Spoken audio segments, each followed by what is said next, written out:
Bonjour Julia Crénon et Hugo Marchal.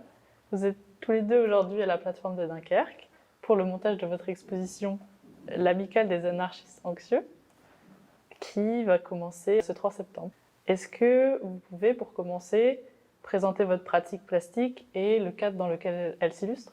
Alors, donc comme tu l'as rappelé, on va pas redonner nos noms et prénoms, mais plutôt dire sous quel nom on a l'habitude de signer notre travail, qui est donc McLean, un, un alias, un nom qui nous permet de préserver dans une moindre mesure notre anonymat, ou en tout cas qui nous permet de signer nos pièces à deux. Et puis, on travaille ensemble depuis 12 ans, 11 ans. Voilà. Donc, depuis 11 ans, on a plus vraiment de pratiques individuelles. On a fondu nos pratiques respectives dans un travail de duo qui a commencé quand on s'est rencontrés à l'école des beaux-arts de Rennes. Quand on s'est rencontrés, on s'est rendu compte qu'on avait des influences communes, qu'on dessinait tous les deux et rapidement, je crois qu'on avait envie d'essayer de faire des choses ensemble, plutôt du multiple, parce que on en faisait déjà chacun de notre côté, donc plutôt du fanzine ou de l'affiche sérigraphiée, et on a commencé comme ça en fait. Ouais. Avec une formule qui était un peu euh, quasi proche du cadavre exquis. C'était beaucoup de dessins dans les bases communes un petit peu qu'on avait, et toute une scène de l'illustration ou de la bande dessinée contemporaine plutôt anglo-saxonne, un peu la lignée Charles Burns, Daniel Clowes, des choses comme ça qui formaient un socle commun, d'autres choses plutôt dans le registre de l'illustration, comme Ludovic de Burgh, je pense à ça, en tout cas en artiste français, et puis des choses qui étaient à cheval entre ce dont parlait Julia tout à l'heure, donc des pratiques du multiple, des choses présentes dans la culture fanzine, la culture punk, l'affiche de concert, le geek poster, et puis des fois des pratiques qui lorgnent avec le dessin contemporain, toujours quand même relativement figuratif ou illustratif, mais ouais, voilà, un certain nombre en fait de références. Je pense à ça, Raymond Petitbon, ou en duo française Hippolyte Hengen aussi. Donc ça faisait un truc voilà, qui nous parlait. On se rendait compte qu'on avait de l'attirance pour les mêmes choses. Et on a commencé sous la forme vraiment cadavre exquis, je dirais, où on dessinait absolument à quatre mains sur tout. Et où on avait pas tellement une pratique dans le dialogue, enfin dans le dialogue verbalisé, mais vraiment sur la feuille, à quatre mains, tout, y compris même dans nos carnets de croquis. On avait des carnets à quatre mains. Ok. Voilà, ça a commencé comme ça. Ça a commencé comme ça et ça a duré un temps, je pense, le temps qu'on trouve nos marques, notre équilibre et après, une fois que l'habitude et la confiance de travailler ensemble s'est installée, je pense que c'est à ce moment-là qu'on a commencé à plus assumer nos pratiques respectives tout en continuant à travailler ensemble et produire des objets finis ensemble, quoi. Est-ce que vous pouvez nous expliquer comment vous travaillez? Bah, c'est un peu du dialogue permanent, quoi. Mm. De l'échange. Et, euh, et on a des savoir-faire qui sont différents et qui se complètent. Le fait qu'on n'ait pas le même cursus scolaire fait que, moi par exemple, j'ai plus fait des beaux-arts en section communication, graphisme, donc c'est vrai que c'est quelque chose que je vais peut-être plus maîtriser qu'Hugo. Et Hugo est souvent meilleur que moi pour imprimer en sérigraphie, par exemple. Ah bon? Ouais, on a des manières de faire qui peuvent un peu diverger, qui sont complémentaires, mais ça a changé progressivement. Maintenant, j'arriverai plus trop à dire si il y a des savoir-faire qui échapperaient l'un ou à l'autre, mais c'est plutôt dans une forme de complémentarité. Il y a des choses qu'on laisse volontiers à l'autre. On s'impose pas de devoir tout faire ensemble. Le plaisir dans le duo, c'est qu'à deux, en fait, tu bénéficies d'une part créative que l'autre te donne en confiance quand tu réalises une pièce. Ça, c'est hyper stimulant dans la pratique du duo. Ça permet aussi de pouvoir se lancer des fois dans des réalisations comme tu parlais de la banderole qui est derrière nous, euh, dans des choses qui vont prendre aussi du temps et on va pouvoir se partager des zones de peinture, des réalisations, des phases de Ouais. couture, voire s'aider à repasser le tissu, des choses très basiques comme ça quoi. Au départ, qui n'a pas duré très longtemps parce qu'on a vite épuisé la forme et qu'on se rendait compte qu'on cherchait autre chose. Dans notre manière de pratiquer, étant donné aussi qu'on compagnonne et qu'on vit ensemble au quotidien, notre pratique est liée avec cette vie-là et qu'on discute beaucoup, on absorbe énormément de choses en commun, que ce soit du cinéma, de la littérature, de la musique, des choses qui nous nourrissent, des expériences politiques communes et on passe beaucoup de temps à discuter de ça et au final on s'est aperçu que le temps de réalisation de nos pièces n'est pas si énorme que ça, proportionnellement au temps qu'on passe à échanger, et que c'est vraiment ça qui nous plaît, d'entretenir cette discussion qui bouge en permanence. La manière dont on a abouti à produire des formes à partir de ça, c'est presque d'aller de plus en plus vers quelque chose de simple et de synthétique, et de ne pas être plus que ça attiré par des questions type le processus créatif, par la matière ou par la lumière. On veut c'est une image qui soit impactante, simple et qu'on peut exécuter dans un temps relativement rapide. Pourquoi c'est important pour vous d'avoir justement ces approches plurielles dans leur plasticité et aussi dans leur exécution? Je crois qu'on est assez l'un comme l'autre curieux d'expérimenter des formes et des médiums différents. Et la pratique de l'auto-édition nous permet de réunir souvent dans les éditions, dans les fanzines, tous ces types de médiums différents. Même des fois, on rajoute de l'écriture, de la photo. Et je crois qu'on aime cette diversité parce que ça nous permet aussi d'exprimer des fois des choses de manière différente. Je sais pas ce que tu en penses. Ouais, ça je pense que ça vient vraiment de la culture de l'auto-édition et du fanzine où en fait on a un parcours académique dans le sens où on a fait des écoles d'art et c'est là qu'on s'est rencontrés mais très vite on s'est ennuyé ou en tout cas on a éprouvé des limites dans le cadre de ce que nous proposait pédagogiquement l'école et on a été beaucoup plus attiré par les expériences qu'on a eues dans les festivals, les salons de micro-édition, de fanzine et à rencontrer aussi des gens qui parfois oui, mais pour aussi beaucoup qui se cantonnaient pas à un type de pratique et où les esthétiques n'avaient pas du tout de mal à glisser, comme disait Julia, du texte à la photo, au dessin, au collage, à l'assemblage, à la réappropriation même d'images qui ne sont pas faites par les personnes elles-mêmes, mais ouais, du détournement, de la récupération. Et ça, c'est un truc où une forme de générosité et d'expérimentation qu'on trouvait beaucoup plus libre que ce qu'on avait dans notre cursus d'étudiant. Et on s'est dit, bon, là, il y a des espaces où on peut vraiment tester plein de trucs. Et ça explique aussi pourquoi on n'est pas revenu sur ça en se cantonnant à juste un médium. Et on trouve de la stimulation par phase en passant d'un projet éditorial à une série de peintures sur tissu, à des affiches qu'on va coller, à du dessin mural. Et en fait, rebondir en permanence comme ça d'un support à l'autre, ça permet de tester nos images sur différents supports, à différentes échelles, en multiples, donc en reproduit ou en original, dans l'atelier, entre les mains des gens, dans l'espace public. Et ça nous permet de pas nous ennuyer aussi. Enfin, ça donne un espèce de truc un peu énergique comme ça qui nous plaît bien.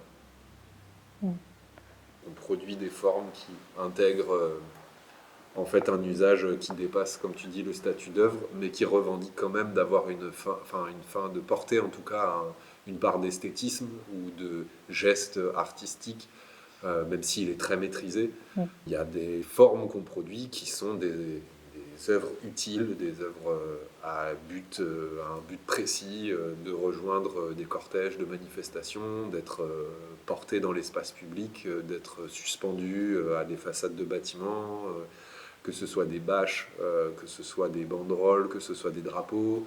Et l'affiche, c'est aussi un moyen de propager ses idées. Et donc, on a toujours aussi pratiqué le collage dans l'espace public, l'impression d'affiches, que ce soit en sérigraphie, en riso, dans le but d'aller porter des images ou des messages dans l'espace public. On joue avec des codes et une esthétique qui appartient à la rue, qui appartient aux manifestations, à la contestation. Et ça, on le revendique. Et il n'y a rien de... Enfin, moi, je trouve que ces dernières années, en tout cas, il y a un truc hyper excitant et motivant d'aller porter ces pièces-là dans des rassemblements, des occupations, des mobilisations et d'arriver avec ça dedans. C'est hyper fort pour nous. C'est là qu'elles ont leur place en finalité, quoi. Je pense que ça porte toujours un message. Enfin, aucun travail d'artiste ne vient de nulle part, mais c'est vrai que entre nous, on discute et on se nourrit énormément de choses différentes, que ce soit des lectures ou puisque tu parles de politique, de notre militantisme. Et nos images sont souvent en fait des supports pour transmettre des idées, des imaginaires radicaux, différents. Je pense qu'on voit vraiment ce qu'on fait comme ça, quoi. C'est vrai que maintenant, on pourrait plus envisager notre pratique artistique hors du champ politique, en fait. C'est arrivé progressivement. Au début, il y avait quand même une séparation entre les deux. Et on se servait plutôt de nos moyens de production et de notre pratique artistique de temps en temps pour servir la lutte. Et puis c'est devenu de plus en plus présent. Et après, au bout d'un moment, c'est vrai que t'as plus envie de séparer les choses parce que tout est tellement imbriqué avec même ta vie personnelle que tu peux plus cloisonner en fait ta vie, ton militantisme, ta pratique artistique. Tu vois des ponts partout et du coup, t'arrives en résidence dans un lieu et c'est vrai que tu te dis je vais pas faire quelque chose qui va être complètement déconnecté du reste de ma vie. Comment vous avez justement conçu en fait et appréhendé le montage de cette exposition? Je crois qu'il y avait à la fois envie de, comme on disait tout à l'heure, de faire référence et de citer plutôt différents groupes militants de l'histoire des luttes et en même temps le contexte fait aussi qu'on se pose régulièrement cette question de notre rapport au militantisme, de rapport à la santé mentale, de qu'est-ce que ça veut dire d'être militant dans un contexte qu'on voit se dégrader de plus en plus. Et il y a tout ce truc qui nous a beaucoup intéressés depuis quelques années, c'est comment en fait un système oppressif de domination a un effet sur des êtres en fait sensibles et comment le militantisme aussi peut être difficile à certains moments où on a l'impression qu'on gagne pas trop, que nos idées avancent pas trop et c'est une vraie réalité. Les problèmes de santé mentale dans nos milieux militants c'est un vrai problème parce que les gens ont du mal à se préserver parce qu'ils ne peuvent pas s'arrêter ou pas prendre soin d'eux, ils ont vachement de mal à ils se mettent de côté complètement en fait pour la lutte, quoi. Et en même temps, c'est le militantisme qui nous permet de tenir face à ça, quoi. Il faut vraiment naviguer entre tous ces sentiments et je crois que c'est de ça dont on avait envie de parler aussi dans cette expo, d'assumer que être militant, ça peut être compliqué, mais que ça nous fait tenir malgré tout, quoi. Tout ce qui est ici a été fait par vous. Et ça rejoint votre éthique. Ouais, depuis le début, vu qu'on a été très rapidement dans des milieux liés aux fanzines, à la culture punk alternative, dans ces milieux-là, la présence du DIY, du do-it-yourself, enfin, c'est omniprésent en fait, d'apprendre à faire les choses, de faire les choses soi-même, de maîtriser un processus de A à Z en fait. Et du coup, depuis le début, c'est vrai qu'on a toujours bricolé, on a toujours essayé de faire les choses nous-mêmes. Et du coup, ben, forcément, ça veut dire qu'il faut, comme tu disais, avoir accès à des manières de faire qui soient peu coûteuses, faciles à mettre en place. J'ai vu que souvent vous utilisez des symboles de résistance et en les réactualisant. Enfin, comment vous opérez cette réactualisation? Alors il y a deux axes différents. Il y en a un qui est la référence ouverte ou la citation. Et donc je pense que ce travail autour de certains symboles ou de certains éléments graphiques qui sont présents dans les luttes depuis assez longtemps, ça vient nous d'un intérêt qu'on a pour l'archivage et l'histoire de ces luttes-là. C'est constitutif aussi de notre imaginaire de lutte.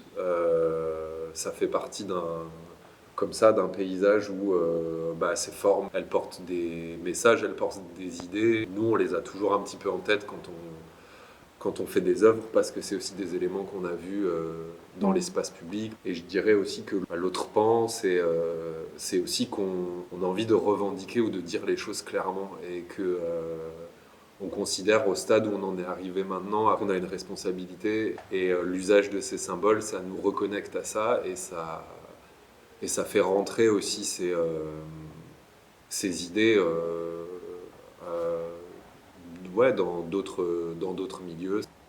Oui, je pense qu'il y a quelque chose qu'on aime faire depuis pas mal d'années, c'est évoquer le détournement de formes, de matériaux. Et là, en l'occurrence, c'est du détournement presque de logos. Le détournement permet pour nous de nous les réapproprier, de les réactualiser en y ajoutant notre esthétique graphique, des fois en déformant les symboles pour que ça colle plus à notre éthique actuelle.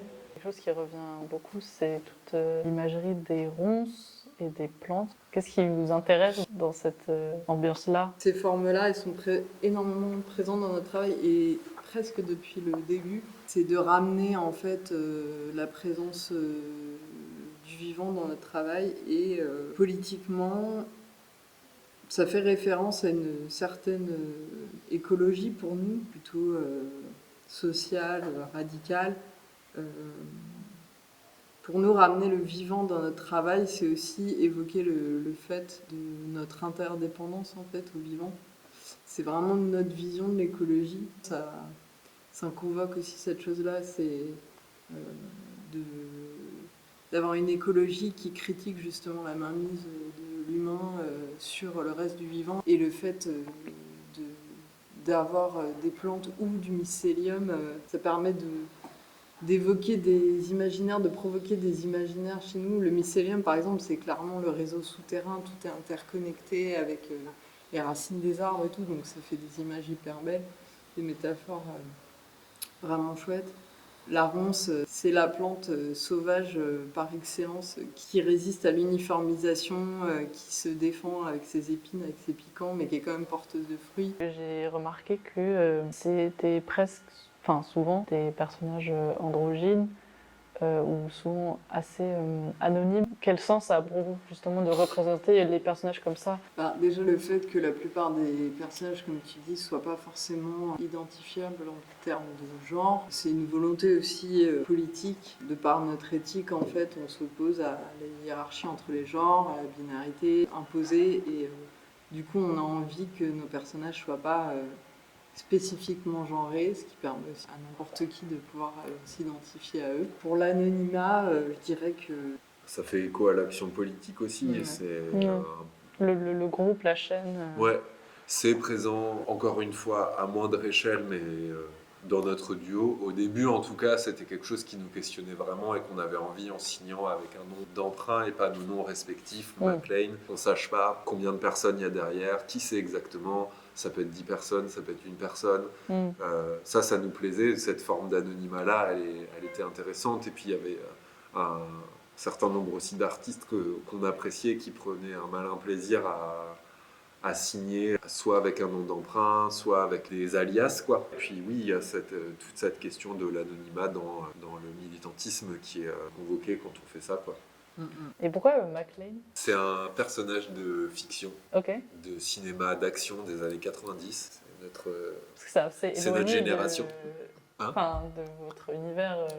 Oui et non, c'est éloigné parce que malheureusement il s'avère que c'est un flic. C'est un anti-flic, c'est un anti-héros, donc il est intéressant, Ok. il est intéressant pour ça. Mais c'était aussi une référence culture pop qui nous plaisait parce que ça correspond au moment où on a commencé à travailler ensemble, où on était encore à l'école, où on n'avait pas des échanges très constructifs et on trouvait ça assez chouette de convoquer des références de la low culture, de la culture pop. Merci beaucoup Merci à à tous les toi. deux.